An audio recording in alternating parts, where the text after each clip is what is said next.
Today I want to talk about my process of shooting items for sale on eBay or Craigslist. Now, photography is one of the biggest things when it comes to selling something, and I feel that a lot of people who sell things don't have good pictures. For instance, when I look at an auction on eBay, I'll see a lot of mediocre photos or stock photos. Those are kind of it. And buyers want to see every angle of anything that they're interested in buying, and they want to see good quality photos of it. So first of all, when you see a stock photo, for me, I would just gloss over it and I ignore it. I'll skip over it if I'm looking for something. There's no guarantee that what you're gonna get is what you see in the photo because they've simply provided a stock photo. So for me, I'm always gravitating towards the auctions that have actual pictures that you can tell that are not just this generic stock that you pulled off of some website. This is the overall look of what it is. It's a very, very simple setup. I have a table with 3 pieces of foam core and an acrylic clear sheet. Now, in general, this is next to a window. The closer I can get to the window, the better. You can see that there's some sunlight coming through. I have a single light source, and what that does is that helps create depth to the item. Now, if you have an evenly lit item, things are gonna look a little bit flat. So I have one light source coming from the window, so it's gonna create some more depth. But also, if you're working with window light, it's not a good idea to turn on additional lights. Like I have a light here and I have a light over here. Let me just show you what happens when you turn on additional lights. Now, I have this phone set to auto white balance, and you can see that the lighting here is orange and the light from outside is, if you look at the orange here and then I point to outside, everything looks a little bit blue. So it's trying to match 2 different temperatures of colors. And then if I add a third light here, there's a third color here. So this auto white balance is now adjusting for the color of the lamps in the house. And when I come down here, everything just looks a little bit, it's mixing 3 different colors here, and it just doesn't look quite right. If you look at the reflection of the window, it looks blue.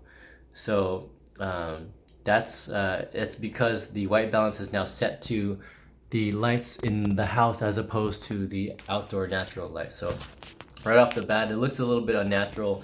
If I turn off the lights here, you'll see the white balance change. Let me turn off the other light here. So you can see the white balance just changed. Now you can shoot an auto white balance, or you can set it to a specific color temperature, which is what I usually do. But stick to one source of lighting. We have a clean white background, right? This is my back piece, and this is my my floor. So this piece is just a clear piece of plastic, and actually this came off, you can see some tagging, someone's tagged on it. This came off of a bathroom mirror at a Jamba Juice where I used to work. Now these are made to protect the glass mirrors in public bathrooms, so that when people actually do tag it up like they did here, then they're not actually tagging up the mirror. So this piece came from there. You can probably find any piece of clear plastic or even glass, but I've had this for a number of years. It's worked just fine. So I have these 2 pieces of foam core here. They're a little beat up. If you can get a nicer piece, then it would make your pictures look a lot cleaner. But so basically this is my floor. I'm putting this here. I've got a background here, putting my item here. And then this is sort of your reflector. So the idea is this piece here reflects the light coming in through the window and provides lighting on the opposite side of the item. So you can shoot pretty much with any camera. In fact, if I wanted to shoot this with my cell phone, it already looks better than I guess 90% of the stuff you see on eBay. So you can get good results even with your camera phone. You want to make sure that your item is completely free of dust. So what you want to do is just go over and to the naked eye, dust doesn't really show up, but like when you magnify photos, dust really does make a difference. So here's just an idea of what the helmet looks like through the viewfinder. So you can see if I raise the camera up, there's a line right in the middle. You know, you can see the different angle, but I like to shoot low. And see, the lower I go, that line kind of disappears. So if you understand aperture, you'll understand that this f number, this is an f-stop, is the aperture value, and the lower the number, the more background blur you can get. Now, when you have a telephoto lens, I have a 18 to 135. The more telephoto you go, you'll see that there's sort of a compression effect that happens, which when the image is compressed, you'll get more blur in the background. So here I am, if I'm shooting at 18 millimeters, I've got to get up nice and close. So that's already not bad, but if I want to zoom in, let's just go to 100 here.